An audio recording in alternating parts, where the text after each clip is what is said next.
নমস্কার, আপনি কি গাঁজা খান? 5 মিনিট সময় দিন, আমি আপনার ভবিষ্যৎ বলে দিচ্ছি। গাঁজার মধ্যে কিছু কম্পাউন্ডস থাকে, যেমন টিএইচসি, সিবিডি, যাদের ক্যান্নাবিনয়েডস বলা হয়, যা আপনার ব্রেনে নিউরো ট্রান্সমিটার রিলিজ করে এবং নিউরাল অ্যাক্টিভিটি ঘটায়, যা আপনাকে কিছু সময়ের জন্য রিল্যাক্সেশন বা আরাম দেয়। এর ফলে কিছু সময়ের জন্য আপনি টেনশন ফ্রি হয়ে যেতে পারেন, আপনার ব্যথা কমে যেতে পারে, আপনার মাসল রিল্যাক্স হতে পারে বা ভালো ঘুম হতে পারে। কিন্তু আপনি যদি অ্যাডিক্ট হয়ে যান, আপনার সব ঘুম উড়ে যাবে, আপনি গাঁজার প্রতি ডিপেন্ডেন্ট হয়ে পড়বেন এবং এটা ছাড়া আপনার কোনো কিছুই ভালো লাগবে না এবং ধীরে ধীরে আপনি ডিপ্রেশনে চলে যাবেন। গাঁজার 2 ধরনের সাইড ইফেক্ট হতে পারে, এক শর্ট পিরিয়ড আর এক লং পিরিয়ডের। কিছু কমন সাইড ইফেক্টস হলো শর্ট টার্ম মেমোরি লস, অর্থাৎ রিসেন্ট কোনো ঘটনা আপনি বারবার বলতে শুরু করবেন।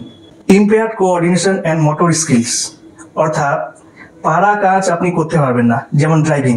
ইনক্রিজড হার্ট রেট, আপনার হার্ট রেট বেড়ে যেতে পারে বা আপনার ব্লাড প্রেশার বেড়ে যেতে পারে, বা যাদের হার্টের প্রবলেম আছে তাদের মৃত্যু পর্যন্ত হতে পারে। ড্রাই মাউথ অ্যান্ড থ্রোট, আপনার গলা মুখ বারবার শুকিয়ে যাবে। রেড আইস, আপনার চোখ লাল হয়ে যেতে পারে বা চোখে রক্ত জমে যেতে পারে বা চোখে ব্লাড শট দেখা দিতে পারে।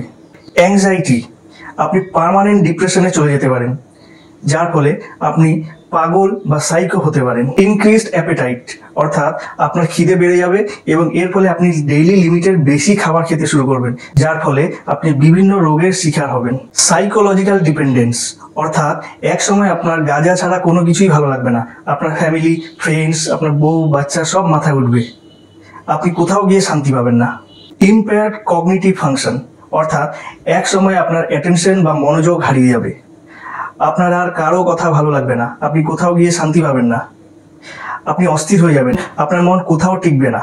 এর ফলে সবার সাথে আপনার দূরত্ব বেড়ে যাবে, আপনার সম্পর্ক ভেঙে যাবে, আপনি একা হয়ে যাবেন এবং এর ফলে জীবনের বাকি সময় আপনাকে একাই কাটাতে হবে। রেসপিরেটরি ইনফেকশন, অতিরিক্ত গাঁজা সেবনে আপনার রেসপিরেটরি বা লাং ইনফেকশন বা ব্রঙ্কাইটিস হতে পারে। মেন্টাল হেলথ ডিসঅর্ডার, খুব বেশি দিন ধরে যদি আপনি গাঁজা সেবন করেন, আপনার মেন্টাল হেলথ খারাপ হতে পারে, যেমন সিজোফ্রেনিয়া, ডিলুশনস, হ্যালুসিনেশনস ইত্যাদি রোগ হতে পারে। অর্থাৎ আপনি এমন কিছু আওয়াজ শুনতে পাবেন, আপনার মনে হবে কেউ আপনাকে ডাকছে বা যে কোনো ধরনের আওয়াজ শুনতে পারেন, কিন্তু আসলে সেখানে কোনো আওয়াজ হচ্ছে না বা কোনো আওয়াজ নেই। একজন নর্মাল মানুষ সেসব কিছুই শুনতে পাবে না যেগুলো আপনি শুনতে পাবেন।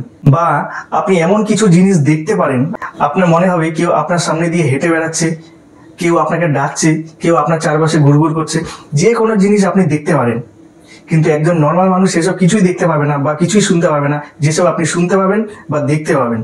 আপনি যদি অনেক কিছু শুনতে পান বা দেখতে পান যেগুলো কিছুই নেই আসলে, এর মানে হলো আপনার মেন্টাল হেলথ কন্ডিশন অলরেডি খারাপ হয়ে গেছে এবং এক কথায় এর অর্থ হলো আপনি পাগল হয়ে গেছেন।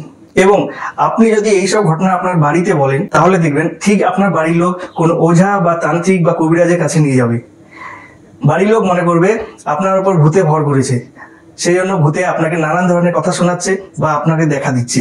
ক্যান্নাবিস হাইপার এমেসিস সিনড্রোম, এর ফলে আপনার মাথা ঘোরা, বমি বা পেট ব্যথা হতে পারে। ফার্টিলিটি অ্যান্ড রিপ্রোডাক্টিভ হেলথ, এর ফলে আপনার স্পার্ম কোয়ালিটি খারাপ হতে পারে, যার ফলে আপনার অ্যাবনর্মাল বাচ্চা জন্ম নিতে পারে। অ্যাডোলেসেন্স, অর্থাৎ ছোট থেকে যারা গাঁজা সেবন করে তাদের ব্রেন কখনোই ঠিকঠাকভাবে কাজ করবে না, কারণ মানুষের ব্রেন পুরোপুরিভাবে ডেভেলপ হতে প্রায় 18 থেকে 25 বছর পর্যন্ত সময় লাগে। এর ফলে কম বয়সে তাদের মেমোরি লস হবে, তাদের মনোযোগ কমে যাবে, কোনো সিদ্ধান্ত নেওয়ার ক্ষমতা তাদের থাকবে না এবং কম বয়সে তাদের পাগল বা সাইকো হওয়ার সম্ভাবনা বেড়ে যাবে। বাকি সব নেশা আপনার শরীরের ক্ষতি করবে, যেমন লাংস, কিডনি, লিভার, কিন্তু গাঁজা সেবন ডাইরেক্ট আপনার ব্রেনের ক্ষতি করবে, যা খুবই ভয়ঙ্কর। আপনার ব্রেন যদি কাজ না করে তাহলে আপনি বাকি শরীর নিয়ে কি করবেন? তো আপনি দেখলেন গাঁজা সেবন কতটা ক্ষতিকর, এতটা ভয়ঙ্কর যে আপনি যদি এখনই ছেড়ে দিতে চান তাহলে আপনি বিভিন্ন সমস্যার সম্মুখীন হতে পারেন। সুতরাং আপনার জন্য সব থেকে বেস্ট উপায় হবে আপনি আজই কোনো নিকটবর্তী হসপিটাল বা কোনো ডক্টরের পরামর্শ নিয়ে এখনই গাঁজা সেবন বন্ধ করে দিন। এর ফলে শুধু আপনি নয়, আপনার সাথে আপনার ফ্যামিলিও বেঁচে যাবে। তো আজকের টপিক এই পর্যন্তই। ভালো লাগলে সাবস্ক্রাইব করে সাথে থাকবেন। খুব শিগগির আবার আসবো নতুন কিছু নিয়ে, শুধুমাত্র আপনার জন্য। ততক্ষণে ধন্যবাদ।